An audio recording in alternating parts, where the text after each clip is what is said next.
بسم اللہ الرحمن الرحیم۔ السلام علیکم دوستو،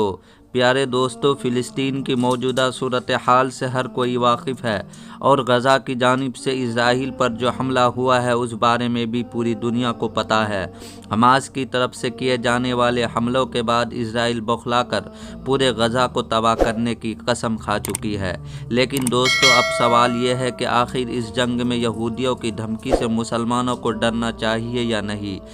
آج کی اس ویڈیو میں ہم حضور صلی اللہ علیہ وسلم کے حدیث کے مطابق اس سوال کا جواب دینے کی پوری کوشش کریں گے۔ اس کے علاوہ قرآن پاک میں یہودیوں کے بارے میں کیا کہا ہے، اور تاریخ میں یہودیوں کے ساتھ کیا ہوتا چلا آیا ہے، اور اب آنے والے وقت میں یہودیوں کا کیا انجام ہوگا۔ ان سب ٹاپک پر بھی آپ کو حدیث کے مطابق کچھ ایسی باتیں بتائی جائے گی جنہیں سن کر آپ بھی حیران رہ جائیں گے۔ پیارے دوستو، حالات کو دیکھتے ہوئے بہت سے بڑے بڑے عالموں کا کہنا ہے کہ اب وہ وقت دور نہیں کہ جب یہودی مسجد اقصی کو گرا کر ساری مسلم دنیا میں الگ الگ آگ لگا دے اور مسلم حکومت تنکوں کی طرح بہتی چلے جائے، یہاں تک کہ ایک کر کے سبھی اسلامی حکومت ان یہودیوں کے ہاتھ میں چلی جائے گی، اور پھر کچھ دنوں کے ساری زمین پر یہودیوں کا بول بالا ہوگا، کیونکہ وہ اپنے مسیحا دجال کے ساتھ مل کر اس دنیا پر راج کریں گے، اور جو بھی ان کے خلاف بولے گا وہ اسے موت کے گھاٹ اتار دیں گے۔ آج پوری امت کو اس بارے میں سوچنے کی ضرورت ہے اور خود کو آنے والے حالات کے لیے تیار کرنے کی ضرورت ہے، لیکن افسوس کہ آج کا مسلمان غفلت میں پڑا ہے، جبکہ یہ اسرائیل یہودی آنے والے حالات کی حکومت تیاری میں لگی ہے، کیونکہ یہودیوں کی شیطانی کتاب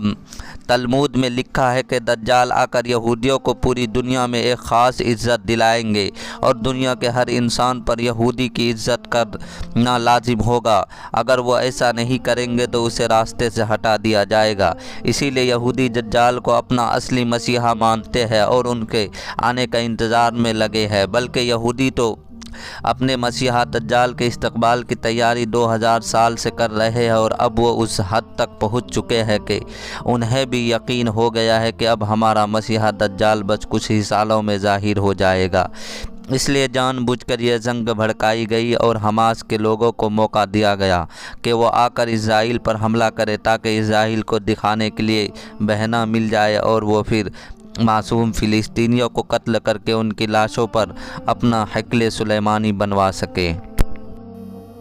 آپ نے کل کی خبروں میں ضرور سنا ہوگا کہ اسرائیل نے اپنے 5000 فوجی غزہ میں داخل کر دیے ہیں، اور کل پوری رات غزہ کے اندر بندوقوں کی فائرنگ ہوتی رہی، مطلب ہزاروں فلسطینیوں کو بندوق کا نشانہ بنا کر موت کے گھاٹ اتار دیا گیا۔ دنیا کے سارے مسلم دیش صرف بیٹھے تماشا دیکھ رہے ہیں، یہاں تک کہ کل دوپہر میں ایک فلسطینی عورت نے ترکی کے صدر طیب اردوغان سے یہ بات کرتے ہوئے دم توڑ دیا کہ اب ہم فلسطینیوں کو تم مسلمانوں سے کوئی امید ہی نہیں، بلکہ اب تم ہمارے لیے دعا بھی مت کرو، ہم تو شہید ہو کر اللہ کے پاس چلے جائیں گے، لیکن تم سب مسلمانوں کے دل مردہ ہو چکے ہیں۔ اب تو یہ حال ہے کہ مسلمانوں کے سب سے مقدس دیش سعودی عرب کا بھی بادشاہ خاموش ہے، اور تو اور اس نے خود امریکہ سے بات کر کے اپنے ملک میں یہ حکم جاری کر دیا کہ کوئی بھی عالم ممبر سے فلسطینیوں کے حق میں بیان نہ کر سکتا، جو بھی ایسا کرتا پکڑا گیا اسے سخت سزا دی جائے گی۔ تو دوستو، اب آپ خود ہی اسلامی دیشوں کی گھٹیا حرکتوں دیکھ سکتے ہیں کہ ایک طرف وہ خود خاموش ہے اور دوسری طرف اپنی قوم کے لوگوں پر بھی پابندیاں لگا رہے ہیں کہ اس نے کوئی بھی معصوم فلسطینیوں کے حق میں بات تک نہیں کر سکتا۔ آخر یہ کیسے مسلم دیش ہے؟ کل قیامت کے دن یہ اللہ کو کیا جواب دیں گے؟ قیامت سے قریب کی 100 بڑی نشانیوں میں سے ایک نشانیاں دجال کا نکلنا ہے۔ حضرت آدم علیہ السلام سے لے کر قیامت تک کوئی بھی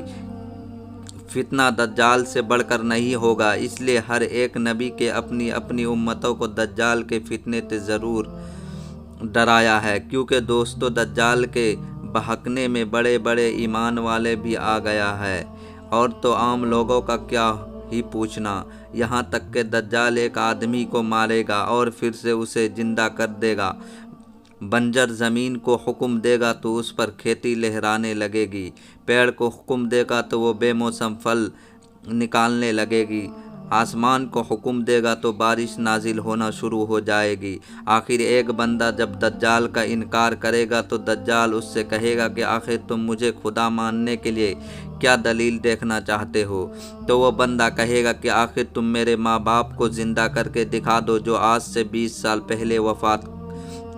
پا چکے ہیں، تو میں تمہیں خدا مان لوں گا۔ اس پر دجال حکم دے گا تو اس کے لشکر کے بہت سے شیطان اس آدمی کے ماں باپ کی شکل میں آ کر اس سے کہنے لگیں گے کہ اے بیٹے، یہ سامنے کھڑا حقیقت میں تمہارا سچا خدا ہے، تم اسے ہی اپنا خدا مان لو، اور پھر اس طرح وہ دجال کو خدا مان کر گمراہ ہو جائیں گے۔ لیکن دوستو، ان سبھی شیطانی طاقتوں کے باوجود بھی ایک دن دجال کا خاتمہ حضرت عیسیٰ علیہ السلام کے ہاتھوں ہو کر رہے گا، اور پھر ساری دنیا میں ایک بار پھر سے اسلام کا بول بالا ہوگا، ہر طرف برکتیں ہی برکتیں نازل ہوگی۔ اور یہودیوں کے بارے میں حدیث میں آتا ہے کہ خود عیسائی مسلمانوں کے ساتھ مل کر ان کا خاتمہ کریں گے۔ وہ جس پیڑ کا پتھر کے پیچھے چھپیں گے وہ پیڑ بھی بتلا دے گا کہ یہ دیکھ لو میرے پیچھے یہودی چھپا ہے۔ صرف کرکت کا پیڑ ایسا ہوگا جو اس بات کی خبر نہیں دے گا، اس لیے یہودیوں کی طرف سے کرکت کا پیڑ لگانے کی ایک مہم چلائی جا رہی ہے۔ اور اب آپ دیکھ سکتے ہیں کہ اس وقت اسرائیل میں سب سے زیادہ کرکت کا پیڑ پایا جاتا ہے، کیونکہ قرآن کے مطابق یہودیوں کو بھی اچھی طرح پتہ ہے کہ اسلام کا ایک سچا مذہب ہے اور آخر ایک دن ہمارا خاتمہ ہو کر رہے گا۔ لیکن دوستو، کیا آپ جانتے ہیں کہ آخر یہودی ایسے کیوں کر رہے ہیں؟ وہ تاریخ میں معصوم لوگوں کو نشانہ بنا کر انہیں قتل کرتے کیوں آئے ہیں؟ تو اس کے پیچھے ان کی سب سے مقدس کتاب تلمود ہے۔ یہودی کے مذہب میں 2 کتاب پائی جاتی ہے، ایک تو وہ کتاب جو حضرت موسیٰ علیہ السلام پر توریت کی شکل میں نازل کی گئی، اور دوسری کتاب تلمود کی، جس کے بارے میں ان کے کچھ لوگوں کا یہاں تک ماننا ہے کہ ہمارا تلمود کتاب تورات سے بھی زیادہ افضل ہے۔ اس تلمود کتاب میں لکھا ہے کہ اگر کوئی ایک بار توریت کتاب کی توہین کر دے تو وہ جائز ہے، لیکن تلمود کتاب کی بے ادبی پر اسے قتل کر دیا جائے گا۔ دوستو، یہ تلمود کتاب ان کی کوئی مذہبی کتاب نہیں، بلکہ ان کے عالموں کا یہ کتاب خود ہی لکھی ہے، اور یہ کوئی صدیوں کا تجربہ پر ہوا ایک کتاب ہے۔ اس کتاب میں یہودیوں کی شروعات سے لے کر آج کے زمانے تک ہونے والی سبھی حالات لکھے ہیں، کہ جب کب بھی یہودی ظلم ہوا اور کب کب یہودیوں نے دوسری قوموں پر ظلم ڈھایا، یہودیوں کو سیاست کیسے کرنی چاہیے، ساری دنیا پر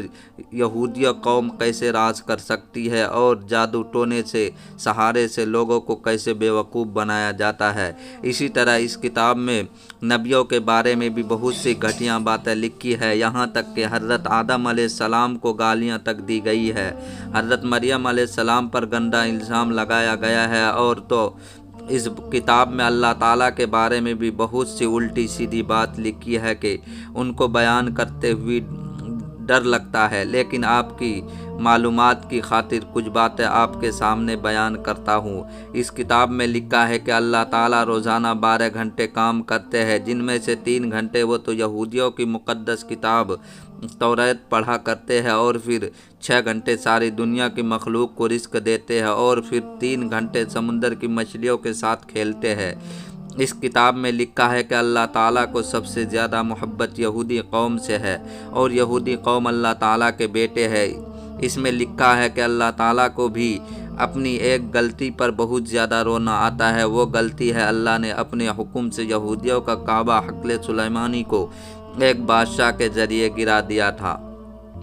اس کتاب میں لکھا ہے کہ اللہ تعالیٰ کو بھی اس بات کا اعتراف ہے کہ ہیکل سلیمانی گرانے کا حکم یہ میری غلطی تھی، اور اللہ تعالیٰ اپنی اس غلطی پر روزانہ کئی گھنٹے نعوذ باللہ روتے اور اپنے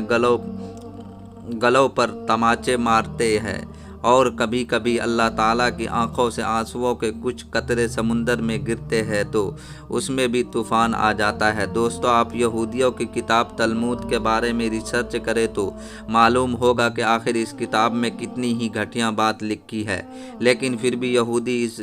اسے اپنی سب سے مقدس کتاب مانتے ہیں اور اسی کی کتاب پر عمل کر کے وہ معصوم لوگوں پر بے حد ظلم ڈھاتے ہیں۔ یہودیوں نے اس کتاب کو ساری دنیا سے چھپا رکھا ہے، اور اگر کوئی یہودی اس کتاب کو لوگوں کے سامنے پیش کر دیتے ہیں تو اس کی سزا صرف موت ہے۔ لیکن پھر بھی یہودی قوم میں بھی بہت سے اچھی سوچ رکھنے والے لوگ موجود ہیں جو